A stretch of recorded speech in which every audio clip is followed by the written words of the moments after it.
সবাইকে হ্যাপি মকর সংক্রান্তি। আজকের ভিডিওতে আমি একটা ডিটেল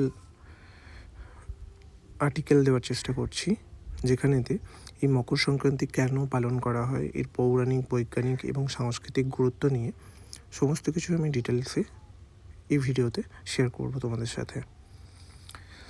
মকর সংক্রান্তি সূর্য আরাধনা, ঋতু পরিবর্তন ও ভারতীয় সংস্কৃতির এক মহামিলন। ভারত হচ্ছে উৎসবের দেশ। এখানে 12 মাসে 13 পার্বণ। তবে কিছু উৎসব আছে যা কেবল একটি নির্দিষ্ট ধর্ম বা সম্প্রদায়ের মধ্যে সীমাবদ্ধ নয়, বরং তা মিশে আছে ভারতের মাটি, কৃষি এবং প্রকৃতির সঙ্গে। এমনই এক প্রাচীন এবং তাৎপর্যপূর্ণ উৎসব হলো মকর সংক্রান্তি। পশ্চিমবঙ্গ তথা সমগ্র ভারতে এই উৎসবটি অত্যন্ত ধুমধামের সঙ্গে পালন করা হয়।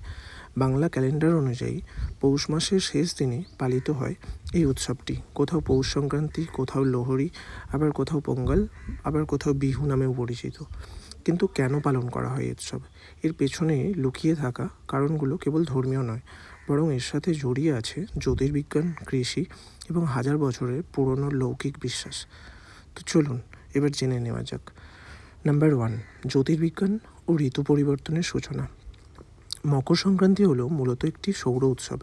হিন্দু ধর্মের বেশিরভাগ উৎসব চাঁদের অবস্থানের উপর ভিত্তি করে অথবা তিথি অনুযায়ী পালন করা হয়, যার ফলে ইংরাজি ক্যালেন্ডারের সেই উৎসবগুলোর তারিখ প্রতি বছর পরিবর্তন হয়। কিন্তু মকর সংক্রান্তি সূর্যচক্রের উপর নির্ভরশীল, তাই ইংরাজি ক্যালেন্ডার অনুযায়ী সাধারণত 14 বা 15ই জানুয়ারি এটি পালন হয়। জ্যোতির্বিজ্ঞান অনুসারে এই দিন সূর্য ধনু রাশি থেকে মকর রাশিতে প্রবেশ করে। আর সংক্রান্তি শব্দের অর্থ হলো গমন বা সঞ্চার। এক রাশি থেকে অন্য রাশিতে সূর্যের এই গমনকেই সংক্রান্তি বলা হয়।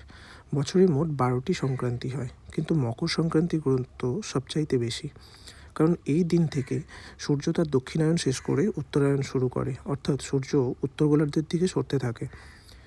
ভৌগোলিক ও বৈজ্ঞানিক দিক থেকে দেখতে গেলে এই সময়ে থেকে শীতের প্রকোপ আস্তে আস্তে করে কম হতে শুরু করে এবং দিনের দৈর্ঘ্য বাড়তে থাকে।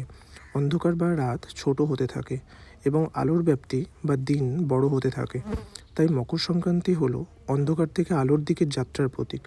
ঋতুচক্রের এই সন্ধিক্ষণকে স্বাগত জানাতেই এই উৎসবের আয়োজন করা হয়। নাম্বার 2, কৃষিভিত্তিক সমাজ ও নবান্ন উৎসব। ভারত মূলত কৃষিপ্রধান দেশ। মকর সংক্রান্তি সরাসরি কৃষিকাজের সঙ্গে যুক্ত। এই সময় ভারতের বিভিন্ন প্রান্তে রবি শস্য বা শীতকালীন ফসল যেমন গম, যব, আখ, সরিষা পাকার সময়। কৃষকের ঘরে নতুন ফসল ওঠার আনন্দ এবং প্রকৃতির প্রতি কৃতজ্ঞতা জানানোর জন্য এই উৎসব পালন করা হয়। পাঞ্জাব ও হরিয়ানাতে এই সময় নতুন গম ঘরে ওঠে, তাই তারা লোহড়ি পালন করে। দক্ষিণ ভারতে ধান কাটার উৎসব হিসাবেও পালন হয়, যেটাকে পোঙ্গল বলে। অসমে এটি মাঘ বিহু নামেও পরিচিত, যা ফসল কাটার উৎসব। আর আমাদের বাংলায় এটি পৌষ সংক্রান্তি বা পৌষ পার্বণ নামে পরিচিত। এই সময় নতুন ধানের চাল দিয়ে তৈরি হয় পিঠে পুলি, পায়েস, আরও অনেক কিছু। নতুন গুড় বা খেজুর গুড়ের গন্ধে বাংলার আকাশ বাতাস ভরে ওঠে। মূলত ধরিত্রী মা এবং সূর্যদেব, যারা শস্য উৎপাদনের প্রধান উৎস, তাদের ধন্যবাদ জানানোর দিন এটা। নাম্বার 3, পৌরাণিক কাহিনী এবং ধর্মীয় বিশ্বাস। মকর সংক্রান্তিকে ঘিরে হিন্দু পুরাণে একাধিক কাহিনী প্রচলিত আছে, যা এই দিনটির মহিমা বৃদ্ধি করেছে। ভীষ্ম পিতামহের ইচ্ছা মৃত্যু। মহাভারতে কুরুক্ষেত্রের যুদ্ধের সময় পিতামহ ভীষ্ম শরশয্যায় শুয়েছিলেন। তিনি ইচ্ছামৃত্যুর বর পেয়েছিলেন। প্রবল যন্ত্রণার মধ্যেও তিনি কিন্তু প্রাণত্যাগ করেননি, কারণ তিনি অপেক্ষা করছিলেন সূর্যের উত্তরায়ণের জন্য। বিশ্বাস করা হয় উত্তরায়ণের সময় দেহত্যাগ করলে মোক্ষ বা মুক্তি লাভ হয় এবং পুনর্জন্মের চক্র থেকে নিষ্কৃতি পাওয়া যায়।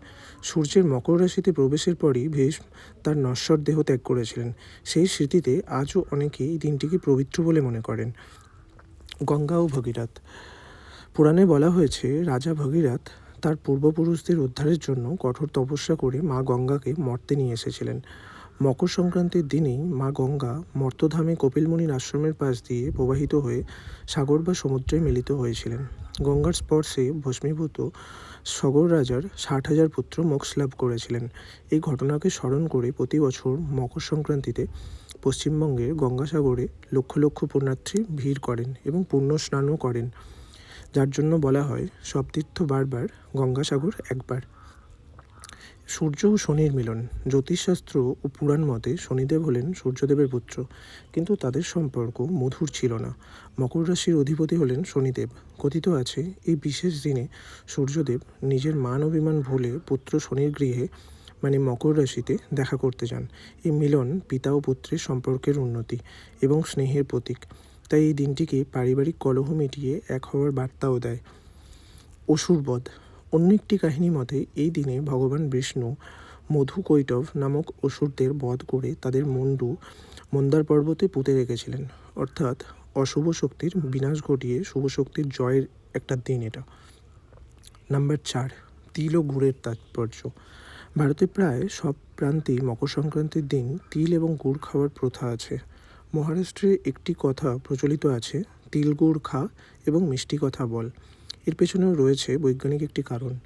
মকর সংক্রান্তি শীতকালে হয়। আয়ুর্বেদ মতে তিল এবং গুড় উভয়ই শরীর গরম রাখতে সাহায্য করে, যেহেতু তিলে প্রচুর পরিমাণে তেল এবং পুষ্টিগুণ থাকে, আর গুড় শরীরে তাপ ও শক্তি যোগায়। শীতের শুষ্ক আবহাওয়ায় শরীরকে স্নিগ্ধ ও উষ্ণ রাখতে এই খাবারগুলো অত্যন্ত উপকারী। তাই ধর্মীয় প্রসাদ হিসাবে তিল নাড়ু বা তিলকুটের ব্যবহার আসলে স্বাস্থ্য রক্ষার একটি প্রাচীন রীতি। নাম্বার 5, ঘুড়ি ওড়ানোর প্রথা। ভারতে অনেক জায়গায়, বিশেষ করে গুজরাট ও রাজস্থানে মকর সংক্রান্তি মানেই ঘুড়ি ওড়ানোর উৎসব। আকাশ ঢেকে যায় হাজার হাজার লাখ লাখ রঙিন ঘুড়িতে। এর পেছনেও রয়েছে একটি স্বাস্থ্যগত কারণ। শীতকালে মানুষের শরীরে ভিটামিন ডি এর অভাব দেখা যায়। ঘুড়ি ওড়ানোর আছিলায় মানুষ দীর্ঘ সময় সূর্যের আলোতে থাকে। সকালের মৃদু রোদে ছাদে বা খোলা মাঠে দাঁড়িয়ে ঘুড়ি ওড়ালে শরীর প্রাকৃতিকভাবে রোদ পায়, যা স্বাস্থ্যের জন্য উপকারী এবং শীতের জড়তা কাটাতেও সাহায্য করে। নাম্বার 6, বাংলার পৌষ সংক্রান্তি ও পিঠে পুলির আমেজ। বাঙালির কাছে মকর সংক্রান্তি মানেই নস্টালজিয়া। গ্রাম বাংলায় এই দিনটি পৌষ পার্বণ নামে বিখ্যাত। উঠোন পরিষ্কার করে গোবর মাটির প্রলেপ দেওয়া হয়, আঁকা হয় চালের গুঁড়ো দিয়ে আলপনা, ধানের গোলা পুজো করা হয়, লক্ষ্মী পূজা করা হয়, আর সবচেয়ে বড় আকর্ষণ হলো রান্নাঘর। নতুন চালের গুঁড়ো, নারকেল দুধ আর নলেন গুড় দিয়ে তৈরি করা হয় পাটিসাপটা, পুলি পিঠে, গোকুল পিঠে, দুধ পুলি, মালপোয়া আরও অনেক কিছু। এই উৎসব বাঙালির ভোজন রসিক সত্তা এবং অতিথি আপ্যায়নের সংস্কৃতির এক উজ্জ্বল দৃষ্টান্ত। নাম্বার 7, একতা ও সম্প্রীতির বার্তা। মকর সংক্রান্তি ভারতের বৈচিত্র্যের মধ্যে ঐক্যের এক অন্যান্য নিদর্শন। নাম ভিন্ন, আচার ভিন্ন, কিন্তু উৎসবের মূল সুর এক। তামিলনাড়ুতে এটিকে পোঙ্গল বলা হয়, পাঞ্জাবে লোহরি বলা হয়, অসমে ভোগালী বিহু বলা হয়, গুজরাটে উত্তরায়ণ বলা হয়, পশ্চিমবঙ্গে পৌষ সংক্রান্তি বলা হয় বা পৌষ পার্বণ বলা হয়।